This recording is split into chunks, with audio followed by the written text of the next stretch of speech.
और भगवान नारायण जो है आते हैं, क्योंकि जब भगवान धरातल पर आते हैं तो अकेले नहीं आते हैं, अपने पूरे परिकर के साथ आते हैं, पूरी मंडली के साथ आते हैं। जैसे कोई मंडली होती है ना, उसी तरह भगवान अपनी मंडली के साथ आते हैं।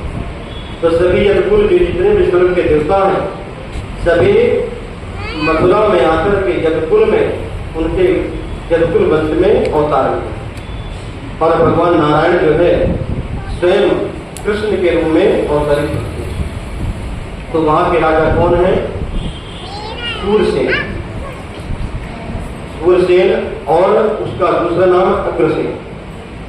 उग्रसेन नारायण विष्णु।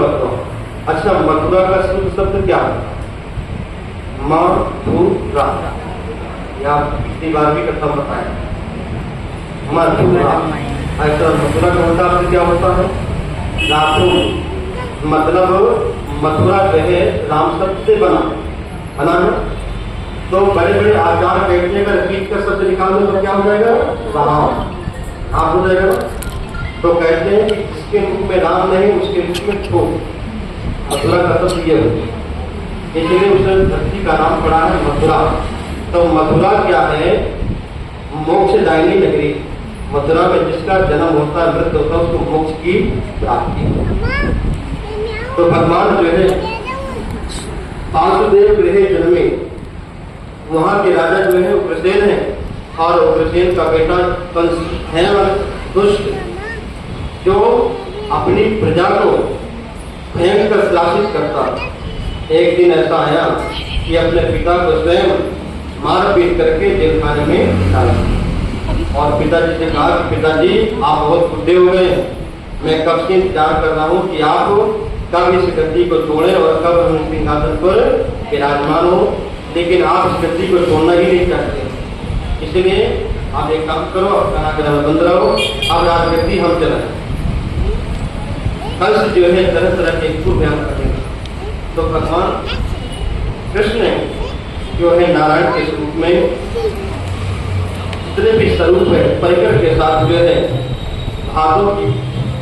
भाद्रपद मास की कृष्ण पक्ष अष्टमी तिथि को भगवान मथुरा नरेश जो है गोप गोपिकाओं यानी गोप और ग्वालाओं के साथ मिलकर के जो है यशोदा मैया और नंद बाबा देवकी और वसुदेव, क्योंकि देवकी का विवाह एक बार जो है एक कंस है विचार किया कि मेरी जितनी भी प्रजा है सब मुझे राजा मानती है, परंतु इस प्रजा का हम विश्वास कैसे, क्योंकि राजा का कर्तव्य होता है ये अपनी प्रजा का विश्वास रखे। परंतु राजा जो है बहुत क्रूर, कौन था? क्रूर। परंतु राजा जनता का विश्वास जीतने के लिए अपने मंत्रियों को छोड़ दिया कि जाकर के जनता के बीच में जाकर पता करो कि हमारे किस प्रकार की चर्चा करें। तो जनता ने जब विचार किया तो कहा कि राजा बड़े श्रेष्ठ हैं। तो राजा जो है अपनी चचेरी बहन देवकी का विवाह वासुदेव के साथ कराया। तो जितने भी जनता है, जनता कहने की वाह क्या राजा हो तो ऐसा बताओ, अपनी चचेरी बहन का विवाह स्वयं वसुदेव के साथ करा रहे हैं, अपनी बहन का छोड़ो चचेरी बहन का, और मथुरा नगरी को जो है सुंदर दुल्हन की तरह सजाए। वहां की जितनी भी जनता थी वाह वाह, ऐसा देश का राजा हो। तो जैसे जैसे जनता उसकी वाह वाह करने लगी तो कंस ने सोचा कि बाबू अब मैंने जनता का जो है मन जीत लिया, जनता का मन मैंने जीत लिया, इसलिए जनता जनार्दनम लभ्यो। अगर जनता चाहे तो कोई भी मंत्री पर पत्थर पर बैठा हो उसको भी जमीन में नीचे गिरा सकती है। परंतु अपनी बहन का विवाह जो है वासुदेव के साथ जैसे किया, और जनता को दिखाने के लिए राजा बड़े श्रेष्ठ है, तो स्वयं सारथी को नीचे उतार दिया और स्वयं उस रथ पर आरूढ़ हो गया जिस रथ पर अपनी बहन को विदा कर रहा था, ताकि दुनिया वाले देखें कि राजा बड़ा महान है। राजा कंस ने कहा कि देखो मेरी चचेरी बहन है, परंतु मेरी चचेरी बहन मेरी सगी बहन से भी ज्यादा बढ़कर है, इसलिए अपनी बहन का जो है विदाई मैं अपने हाथों से करूंगा और अपने इन्हीं हाथों से अपनी बहन को उसके ससुराल छोड़ सकती हूँ। और जैसे कंस जो है उस सिंहासन पर बैठा और अपनी बहन और अपने बहनोई वासुदेव को लेकर के जाने लगा, तो देवताओं ने सोचा कि जब तक इसका अत्याचार नहीं बढ़ेगा तब तक इसका गला उठेगा नहीं। तो देवताओं ने आकाशवाणी कर दी कि हे कंस, जिस बहन की आज विदाई में इतना खुश हो रहा है, तेरी करतूत को पूरी जनता जानती है, पूरे देवता जानते हैं। आज जिस बहन की विदाई कर रहा है उसी बहन का लड़का आधवा लाल तेरा बनेगा काल और इसी से तेरे मृत हो। और ऐसे कंस ने सुना तो कंस की आंखें हो गई लाल, भयंकर तलवार निकाल और तलवार निकाल करके अपनी बहन के केस को पकड़ करके गर्भ से नीचे गिराया और गर्दन को काटने के नीचे किया। तो वसुदेव ने हाथ पकड़ लिया कि हे कंस, आपको देवकी के 8 संतान से समस्या, 8वीं संतान शत्रु है, देवकी नहीं है, देवकी नंदन। इसलिए आप देवकी को मैं आपको वचन देता हूँ कि देवकी के गर्भ से जितने भी संतान होंगे मैं आपको देता जाऊंगा, उतनी संतान को आप मानते। कंस के माँ बाप मन में बैठे और कंस ने कहा कि जब तक आपकी 8 संतान नहीं होती है तब तक जो है आप दोनों कारागृह में निवास करेंगे, तब तक आप दोनों कारागृह में निवास करेंगे। तो देवकी और वसुदेव यहाँ के अपने बहन और अपनी भतीजा को बेड़िया बना करके अपने पाँव में था और बेड़िया बना करके कारागृह में जब बताओ कहते हैं कि 100 दरवाजे के अंदर आज भी कंस का है, आज भी कालकोठरी बनी है पर उसके अंदर कोई जाता नहीं। तो 100 दरवाजे के अंदर जो है वसुदेव और देवकी को जो है कारागृह बनी कर। और जैसे जैसे समय बीता तो देवकी के गर्भ से प्रथम संतान और जैसे प्रथम संतान हुई तो वसुदेव जो है अपने पुत्र को लेकर के कंस के पास और जैसे कंस ने देखा अपने हाथ में लिया तो उसी समय कंस के मन में विचार आया कि आकाशवाणी ने कहा कि आखिरी संतान तेरी बनेगी काल, आखिरी संतान मेरी काल बनेगी, ये तो पहली संतान छोड़ दे। तो जैसे संतान को वापस कर दिया और वसुदेव जी अपने संतान को लेकर के कोठरी में आए, उसी समय नारद जी एक कमल का पुष्प लेकर के घुमाते वहां पर पहुंच गए। और जैसे कमल घुमाते पहुंच गए तो नारद जी ने पूछा कि ये कौन है? तो कंस ने कहा कि वसुदेव अपने पुत्र को लेकर के आए थे ताकि मेरे पुत्र की वध कर, पर मैंने छोड़ दिया। क्यों छोड़ दिया? ये बताओ, आपको ये बताओ कि जो कमल का पुष्प है जिसकी 8 कुंडली है, इनको गिनती कर इधर से गिनो तो कह रहा 8, कह रहा इधर से गिनो तो कह रहा 8। सब कंस के दिमाग में बात करती कि हो सकता है कि इधर से गिनती करो तो आदमी संतान यही हो।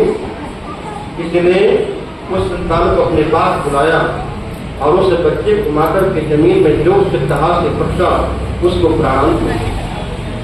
इस तरह से देवकी के 6 गर्भों को संतान को न कंस ने जब 7वीं संतान गर्भ में आई तो 7वीं संतान गर्भ में शेष जी आए। कौन जी आए? बलराम। तो भगवान कृष्ण ने, भगवान नारायण ने योग माया को प्रकट किया और योग माया से कहा कि देवी एक काम करो, जो देवकी के गर्भ में 7वीं संतान है उसमें बलराम जी जाते हैं, तुम एक काम करो उसके गर्भ को आकर्षण करके जाकर के रोहिणी के गर्भ में स्थापित करो। पहले गर्भाधान ऐसे होते हैं जो वैज्ञानिक आप कर रहे हैं, पहले जो है हमारे संत महात्मा जी मंत्रों के द्वारा गर्भाधान करते हैं। तो योग माया ने कहा कि प्रभु आप मुझसे इतना बड़ा काम करवा रहे, मेरा इनाम क्या हो? तो भगवान ने कहा कि तुम जो है जब रोहिणी के गर्भ में शेष जी को आप प्रविष्ट करोगे और देवकी के गर्भ में तुम आ जाना और जैसे तुम्हें कंस मारने के लिए दौड़ेगा तुम जो है आकाश मार्ग में प्रकट हो जाना और जैसे तुम आकाश मार्ग में प्रकट होगे तो उस दिन से तुम्हारा नाम भद्रकाली, आदि दुर्गा, भवानी आदि के नाम से तुम्हें जाना जाएगा। प्रेम से बोले विंध्यवासिनी महारानी की जय। तो वही देवी योगमाया विंध्याचल पर्वत में जाकर के घास लगी और विंध्यवासिनी के नाम से पूजे जाए। तो इसकी कथा में जो है वही योगमाया सातवें संतान को आकर्षण के द्वारा द्रोणी के गर्भ में स्थापित करती है और स्वयं इसलिए के जो है देव की गर्भ में स्थापित हो जाती है। जैसे ही सातवें संतान के रूप में योगमाया प्रकट होती है तो वसुदेव जो है उस कन्या को लेकर कंस के पास आते हैं और जैसे ही कंस ने पकड़ा तो कंस का हाथ उड़ा करके आकाश मार्ग में प्रकट हो गए। कंस ने कहा अरे दुष्ट दुर्मिन्ने, तो देवी ने कहा कि अरे दुष्ट, तुझे मारने वाला तो इस संसार में प्रकट हो चुका है, पैदा हो चुका है। तो कंस ने कहा देवी इसकी जन्म कुंडली बताओ कहाँ पैदा हुआ है। तो देवी ने कहा पूरी जन्म कुंडली नहीं बताऊंगी, इतना बताते हैं कि वो पैदा हो चुका है, इसलिए तुम आपको पता स्वयं करो। कंस जो है कारागृह में गया और अपने बहन बहनों को मुक्त किया। उसने प्रार्थना किया कि मुझसे जो भी भूल हुई है आप क्षमा करना। मैंने पहली बार देखा है, क्या देखा है कि पहली बार देखा कि देवता बहुत झूठ बोलते हैं। क्या झूठ बोलते हैं? आकाशवाणी ने कहा था कि इसका बेटा अथवा तेरा बनेगा काल। तो ये देवी कहती है कि तुझे मारने वाला पैदा हो गया। तो या तो देवता झूठते हैं या तो आकाशवाणी झूठती है। इसलिए देवी मुझे समाप्त करूँ। अब कंस जो है टेंशन में पड़ गया। अब जो है ठाकुर जी आते हैं।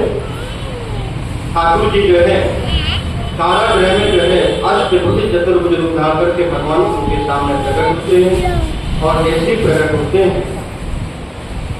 तो यशोद वासुदेव और देव की मैया के सामने जब प्रकट होते हैं तो देव दोनों जो है भगवान को साष्टांग प्रणाम करते हैं और कहते हैं कि हे देवाधिपति जगत माता, हे देव की माँ, हे वासुदेव, आपको याद है कि पूर्व जन्म में आप मनुष्य रूपा थे और मैंने आपको वचन दिया था जितने भी अवतार दूंगा आपके यहाँ 3 जन्म तक जो है संतान के रूप में। इसीलिए इस धरती में पाप का भार बढ़ गया है। इस धरती के भार को कम करने के लिए तुम्हारे यहाँ पुत्र के रूप में प्रकट होने वाला। तब देवकी और वसुदेव ने बड़ी प्रार्थना किया और भगवान को प्रणाम किया और उसी समय भगवान कृष्ण जो है छोटे से बालक के रूप में प्रकट हो गए। प्रेम से बोले अभी शोर मत बजाना, अभी शोर बिल्कुल मत बजाना, क्योंकि भगवान ने कहा कि ड्रामा अवतार में जब मैंने जन्म लिया था तो जोर जोर से रोया था। तो जितने भी वहाँ के मंत्री और सदस्य हैं सब लोगों ने बधाई लेकर के आई थी कि बधाई हो। और अगर मैंने आप रोया तो मामा के मंत्री लाठी डंडे लेकर के आ रहा था, इसलिए रोना बिल्कुल। भगवान ने देवी को देव को पहले बता दिया था कि जब जैसे मेरा स्वरूप छोटा हो जाए तो मुझे ले जाकर के यमुना पार जाकर के नंद गांव में जाकर के नंद को नंद गांव में जाकर के नंद बाबा के यहाँ यशोदा मैया एक कन्या को जन्म दी है। उस कन्या को ले आना, वही कन्या जो है गर्भ में आकर के धरती के गर्भ में प्रकट।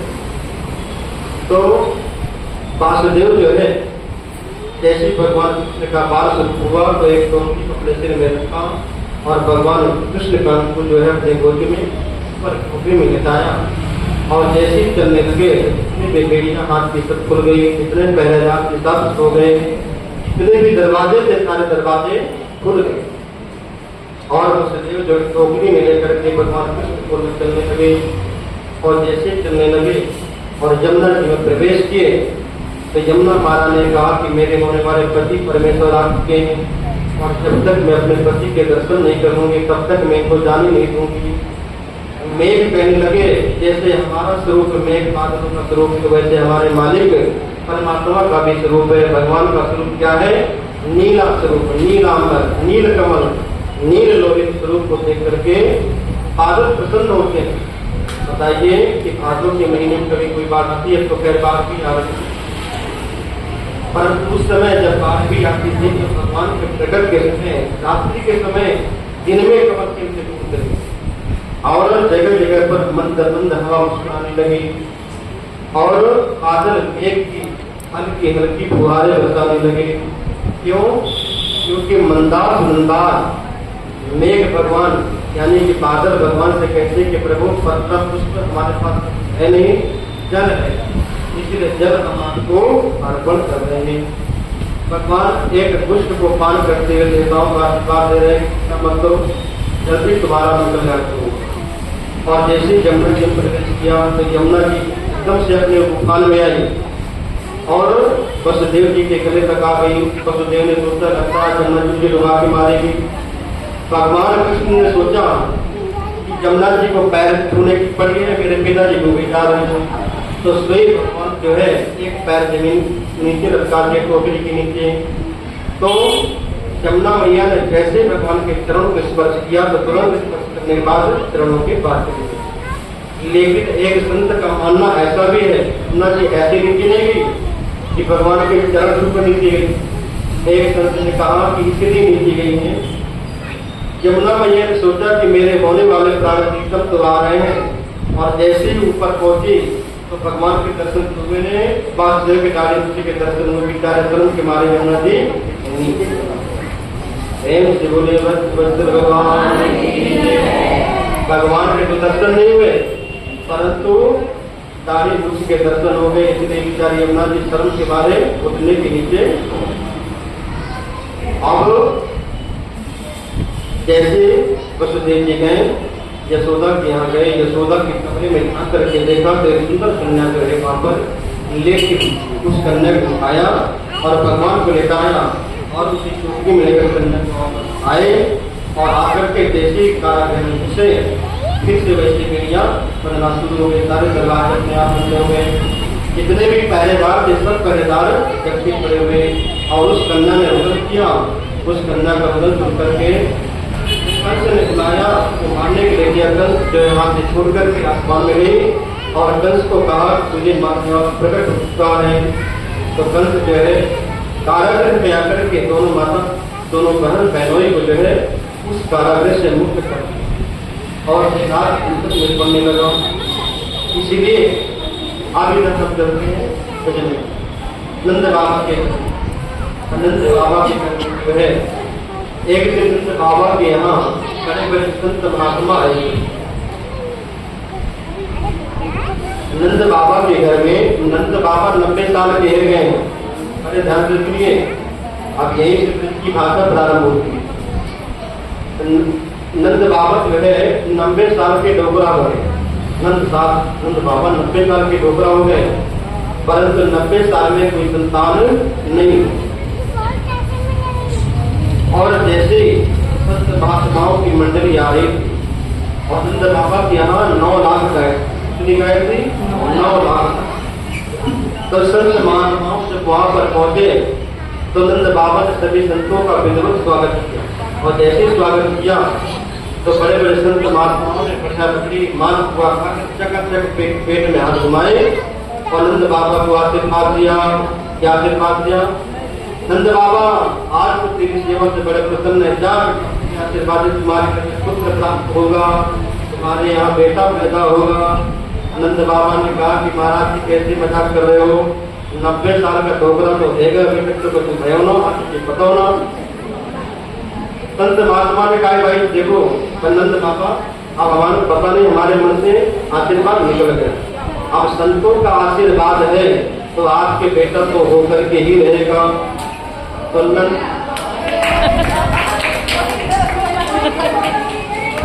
और वो भी सीधी खड़ी हुई है।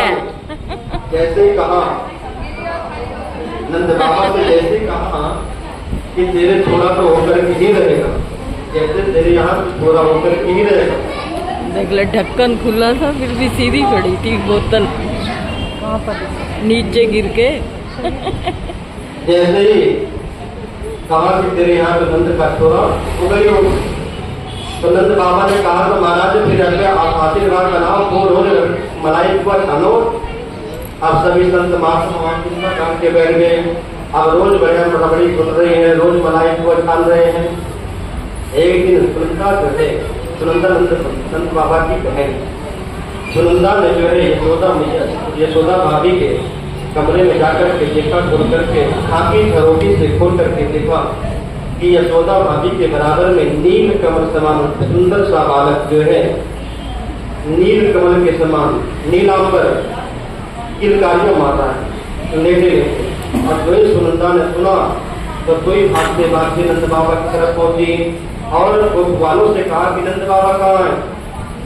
तो ग्वाल बाबा ने कहा कि अथाही पर बैठ करके माला सरका रहे हैं, अथाही पर बैठ करके माला सरका रहे हैं। क्या सरका रहे हैं कि अभी तो भयो नहीं और आगे की पटोना, अभी तो भयो नहीं आगे की पटोना, यही माला जप रहे हैं। और जैसे वहां पर पहुंचे सुनंदा ने कहा हे गो हे गो हे गो हे गो। नंद बाबा ने कहा क्या हो गया। सुनंदा ने कहा कछु नहीं। तो फिर बाबरी ऐसे क्यों चिल्ला रही है हे गो हे गो हे गो। सुनंदा ने कहा कि भैया बाबा ये बताओ कि मेरा इनाम क्या। तो नंद बाबा ने अपने बराबर से तिजोरी की चाबी खिसका दिया और कहा बेटा जो तुझे चाहिए तो आज पर खबर कहा है क्योंकि खबर बता क्या खबर। तो सुनंदा ने नंद बाबा कान में कहती है कि बाबा तेरे घर में लाला का जन्म है गौ है। प्रेम से बोले राधा कृष्ण भगवान की जय। और जैसे नंद बाबा सुने तो उनसे खुशी का ठिकाना नहीं रहा। खुशी से मारे नंद बाबा बढ़िया मुझको पछताव किया और ग्वाल वालों से कहा कि भाई देखो बढ़िया पगड़ी बना और बड़ी से जो है लक्की कमरिया सब कुछ बना दी। और जितने भी ग्वाल वाले हैं सब लोगों ने मिलकर के नंद बाबा के घर में आए बधाई लेने के लिए। तो चलिए पहले हम बोलेंगे उसके बाद फिर आप बोलोगे बधाई।